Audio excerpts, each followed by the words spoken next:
Shalom, selamat pagi jemaat yang Tuhan yang terkasih. Kita berjumpa kembali dalam renungan pagi 10 menit bersama Tuhan.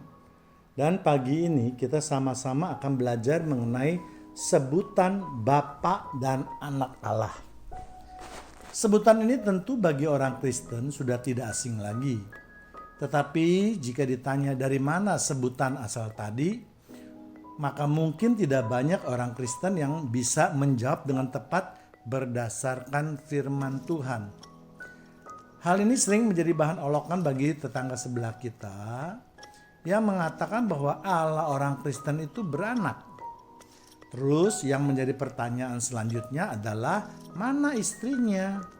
Tentu pemahaman yang ngawur ini tidak bisa diterima karena mereka menafsirkannya dengan tidak memakai Alkitab, tetapi mereka memakai pemikiran mereka sendiri. Untuk itu, mari kita lihat apa yang dikatakan Alkitab tentang sebutan Bapa dan Anak Allah. Tentu Tuhan mempunyai alasan yang sangat kuat untuk mengatakan kedua sebutan tadi. Kita akan melihat bukti-buktinya yang ditujukan di dalam Alkitab, yaitu di Yohanes 1 ayat 1 sampai 3.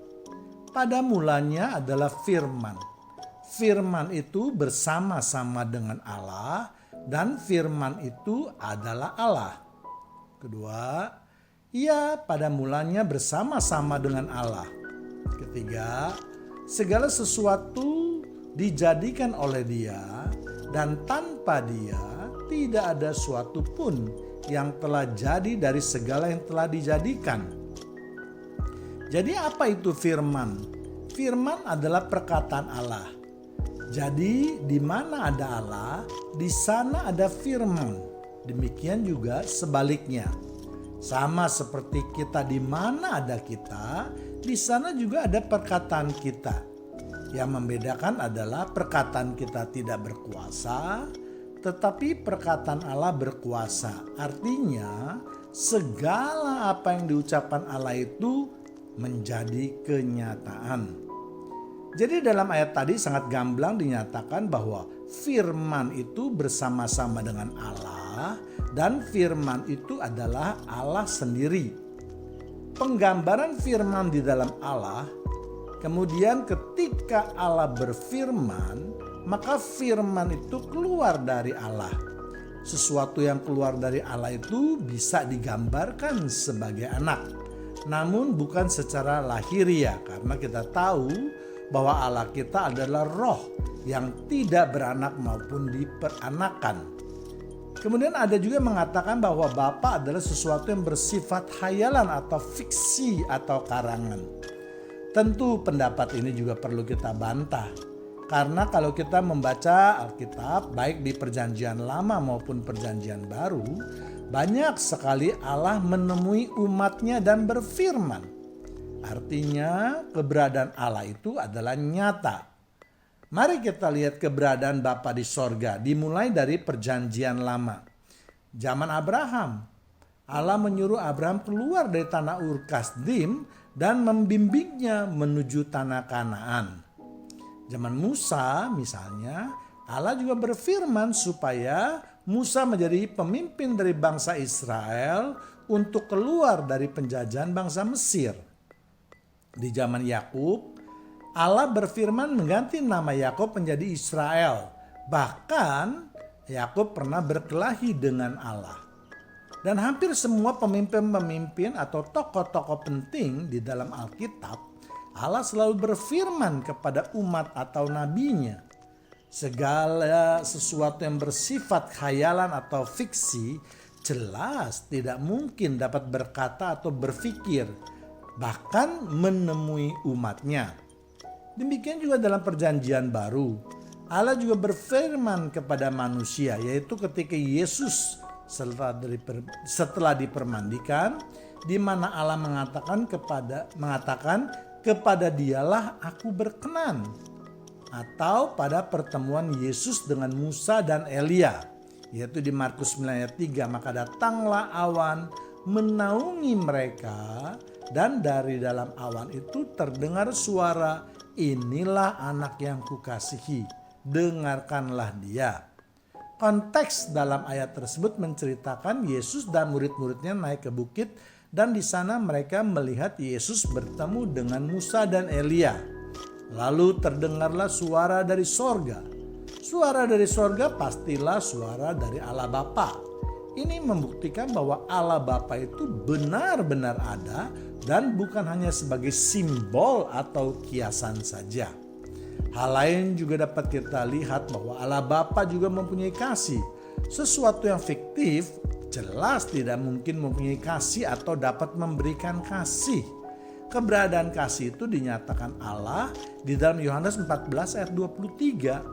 Jawab Yesus, "Jika seorang mengasihi aku, ia akan menuruti firman-Ku, dan Bapa-Ku akan mengasihi dia. Dan kami akan datang kepadanya dan diam bersama-sama dengan dia." Jadi sekali lagi firman Tuhan mengatakan bahwa siapa yang mengasihi Yesus, maka Allah Bapa akan mengasihi dia. Jadi ini juga jelas memberitakan sesuatu yang ada, bukan suatu hayalan atau suatu fiksi. Karena kalau Allah Bapa itu keberadaannya tidak jelas, bagaimana Allah Bapa mengasihi kita yang mengasihi Yesus? Kemudian kita juga akan membahas kenapa YHWH atau YHWH itu sebagai Bapa dan bukan sebagai ibu misalnya. 1 Korintus 8 ayat 6. Namun bagi kita hanya ada satu Allah saja, yaitu Bapa, yang daripadanya berasal segala sesuatu dan yang untuk dia kita hidup.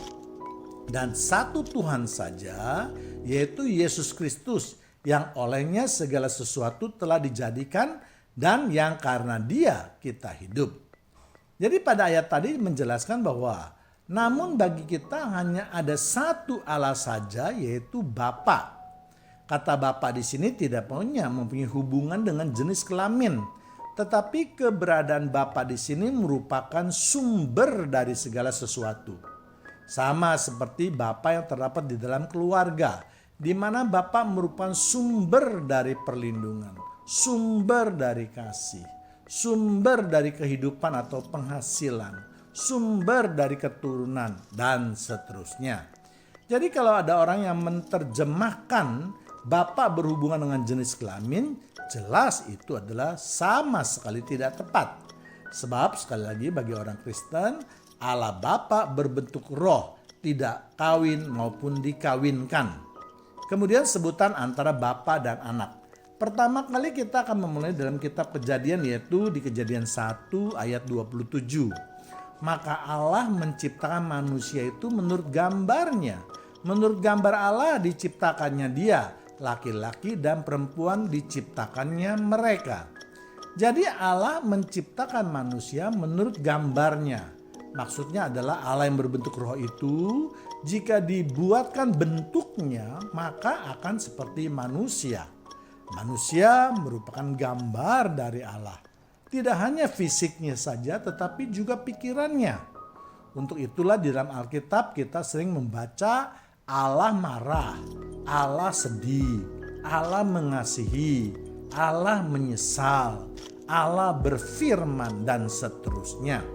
Dan kita juga akan melihat anak Allah akan menyerupai Allah Bapanya, yaitu ketika firman menjadi manusia. Jelas bentuk Yesus sama seperti kita, sama seperti Bapa yang ada di surga. Untuk lebih jelasnya mari kita lihat di Daniel 7 ayat 13. Aku terus melihat dalam penglihatan malam itu. Tampak datang dengan awan-awan dari langit seorang seperti anak manusia. Datanglah ia kepada yang lanjut usianya itu dan ia dibawa di hadapannya. Jadi firman Tuhan juga memberikan gambaran yang jelas bahwa Allah Bapa memang digambarkan mempunyai usia yang lebih lanjut daripada anak manusia. Jadi memberikan nama kepada sesuatu yang lebih tua sebagai Bapa adalah sesuatu yang sangat wajar. Dan yang tidak kalah pentingnya adalah kita sebagai manusia tidak bisa mengangkat menjadi bapa atau anak secara sembarangan. Harus ada bukti yang kuat yang menyatakan hubungan tersebut, baik jasmani maupun rohaninya. Demikianlah renungan pagi ini, firman Tuhan yang saya bawakan. Tuhan Yesus